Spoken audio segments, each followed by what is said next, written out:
नमस्कार दोस्तों, उद्धार न्यूज के खास कार्यक्रम में आपका स्वागत है। मैं हूं राज यादव। आज बात करेंगे निजीकरण को लेकर, चाहे वो उत्तर प्रदेश की व्यवस्था में हो या केंद्र की व्यवस्था में। लगातार सरकार की ओर से निजीकरण को बढ़ावा दिया जा रहा है, तो वहीं सरकारी संस्थानों को, उपक्रमों को निजी हाथों में बेचा जा रहा है। इसको लेकर के कर्मचारियों में किस तरह की धारणा है, या कर्मचारी अपने आप पर कैसे ये सोचते हैं कि आखिर उनके हक अधिकार का किस तरीके से सरकार निर्णय कर रही है, जो निजी हाथों में सौंपे जा रहे हैं, उससे उनके ऊपर क्या फर्क पड़ता है। इस पर बात करने के लिए हमारे साथ मौजूद हैं उत्तर प्रदेश नगर निगम जलकल विभाग कर्मचारी संघ के प्रदेश अध्यक्ष सिकंदर सिंह। सिकंदर जी, मैं आपको स्वागत कर रहा हूं। नमस्कार। आज बात हम निजीकरण को लेकर कर रहे हैं, आप क्या सोचते हैं? सबसे पहले तो मैं धन्यवाद देना चाहूँगा उद्धार न्यूज़ को कि उन्होंने निजीकरण को लेकर के कर्मचारियों के बीच की आवाज़ को रखने के लिए मुझे यहाँ पर बुलाया। सबसे पहले तो मैं कहना चाहूँगा, जो निजीकरण से पहले मैं कुछ विस्तार से बताना चाहता हूँ, तो निवेदन यही करूँगा कि आप मुझे थोड़ा सा बोलने का मौका दें। देखिए, जिस प्रकार से व्यवस्थाएं हैं कि हमें संविधान के हिसाब से जो हमें वो मिला हुआ है, आरक्षण मिला हुआ है, उसके हिसाब से हम लोगों को नौकरियां मिलती थी। जो निचले वर्ग के लोग हैं उन लोगों को नौकरियां मिलती थी, SC ST OBC को नौकरियां मिलती थी। लेकिन सबसे पहले तो सरकार के द्वारा निजीकरण करके इस व्यवस्था को खत्म करने का काम किया जा रहा है। और उसके बाद अगर मैं निजीकरण पर बात करूं, तो निजीकरण पूरा तरीके से सरकार का छोटी बिरादरियों को और SC ST OBC को खत्म करने के लिए और मजदूर वर्ग को पूरे तरीके से गुलामी और बदुआ मजदूर बनाने के लिए किया जा रहा है। सरकार तो ये कह रही है कि हम निजीकरण करके देश को विकास के पथ पर ले जा रहे हैं और कर्मचारियों का उत्थान हम कर रहे हैं, उनको सारी वो सुविधाएं दे रहे हैं जो एक कर्मचारी को मिलनी चाहिए। कहने के लिए तो सरकार बहुत कुछ कह रही है कि 15-15 लाख भी आएंगे, लेकिन फिर एंड में कह दिया जाता है कि जुमले थे। जो धरातल पे है वो शायद सरकार को नहीं दिख रहा है, क्योंकि जिस प्रकार से प्राइवेटाइजेशन हुआ है, आज कर्मचारी इतने परेशान हैं। निजीकरण जब पहले सरकारी विभाग थे तो कहीं ना कहीं कई आवाज़ें सुनी जाती थी, लेकिन आज निजीकरण होने से कर्मचारियों को कोई सुनने वाला नहीं है। ठेकेदार अपने मनमाने तरीके से कर्मचारियों का शोषण कर रहे हैं, क्योंकि सरकार का पूरा संरक्षण उनके ऊपर रहता है। इसलिए कर्मचारी कहीं भी अपनी आवाज़ नहीं उठा पा रहे हैं। आज जगह जगह आंदोलन हो रहे हैं। सबसे पहले इन्होंने पुरानी पेंशन बंद किया, जबकि सांसद और विधायकों को आज भी पेंशन बदस्तूर जारी है, लेकिन कर्मचारियों को बंद कर दिया। कर्मचारियों ने स्वीकार किया, चलो कोई दिक्कत नहीं है, लेकिन जब निजीकरण किया, सोचा था कर्मचारियों को सुविधाएं मिलेंगी, लेकिन कर्मचारियों को सुविधाएं ना मिलते हुए उनका भरपूर उत्पीड़न हो रहा है और सरकारें आंखें मूंद के बैठी हैं। कौन से ऐसे पहलू हैं, क्योंकि ठेकेदार पर भी शिकंजा कसने के लिए कहीं ना कहीं विभाग होता है, विभाग के अधिकारी होते हैं जो नोडल रहते हैं, उसके बावजूद कैसे शोषण हो सकता है? देखिए, मैं आपको बता दूं, ऐसा कोई डिपार्टमेंट नहीं है जहाँ पर निजीकरण हुआ हो और कर्मचारी खुश हो। कर्मचारियों के पैसे का जो PF काटा जाता है उनकी सैलरी से, उसका गबन होता है। ESI के रूप में जो पैसा काटा जाता है उसका गबन होता है, और जो न्यूनतम वेतन निर्धारित होता है वो तक कर्मचारियों को नहीं दिया जाता है। 2-2 माह सैलरी नहीं दी जाती हैं। जब तुम्हें प्राइवेटाइजेशन करने से कर्मचारियों को ये सुविधाएं नहीं मिल पा रही हैं, कर्मचारियों के वेतन से कटौतियां हो रही हैं और उनकी कोई सुनने वाला नहीं है, तो फिर कर्मचारी किससे कहने जाएंगे?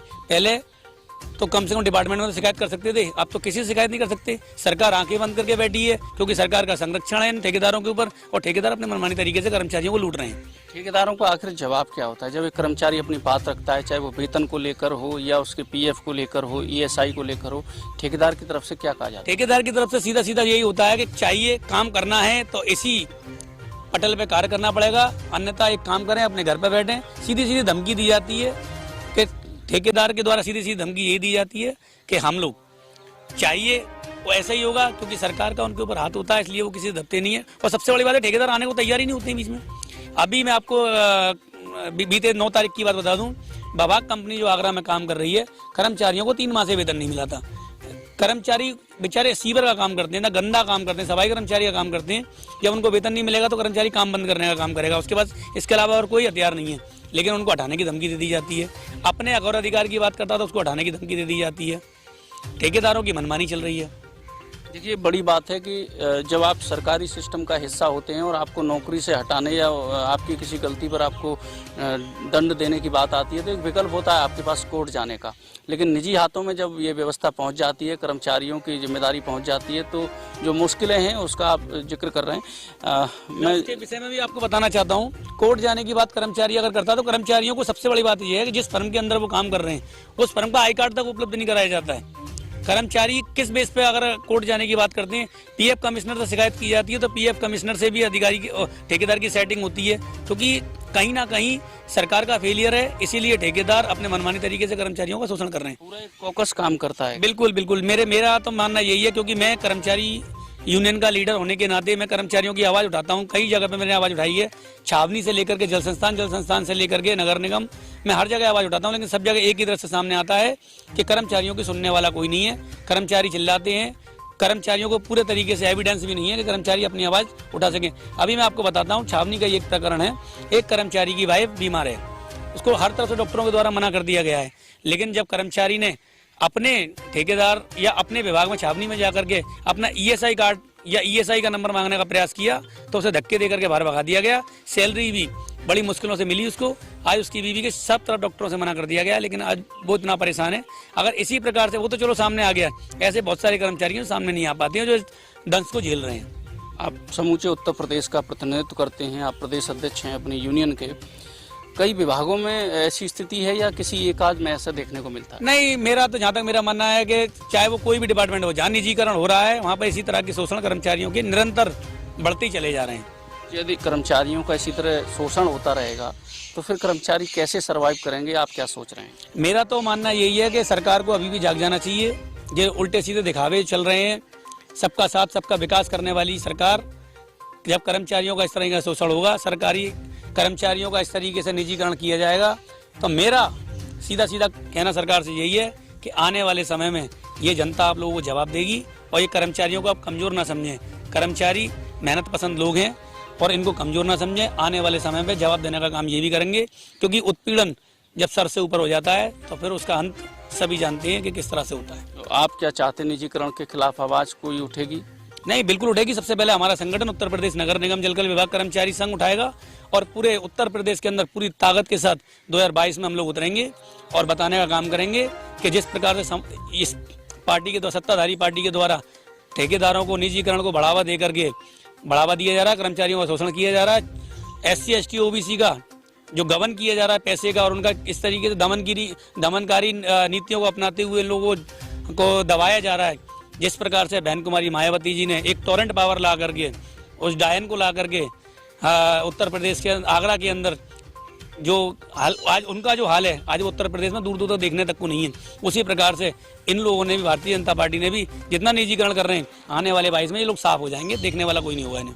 फिर उससे बाद भी यदि कोई सरकार आती है तो आपकी क्या अपेक्षाएं रहेंगी? मैं तो सभी सरकारों से यही कहना चाहूँगा, जो भी सरकार आती है हम उनका पहले उनका स्वागत करेंगे। अगर निजीकरण को बढ़ावा वो भी देंगे तो हम उनको भी इसी तरह से जवाब देने का काम करेंगे, क्योंकि निजीकरण समाधान नहीं है। हम भी पहले ये सोचते थे चलो ठीक है निजीकरण हो रहा है तो अच्छी बात है, कर्मचारियों का जो शोषण है वो नहीं होगा, लेकिन ये तो शोषण का एक स्तंभ बन गया है। ये समझ लो शोषण निजीकरण लाया इसीलिए जा रहा है कि कर्मचारियों को किस तरह से शोषण हो सके। तो माना जाए कि इस विधानसभा चुनाव में निजीकरण एक बड़ा मुद्दा होगा आप लोगों की तरफ से, सरकारों से या जो राजनीतिक दल आपके बीच आएंगे उनसे? हमारा संगठन, हमारे एक साथी पूरे तरीके से तैयार हैं।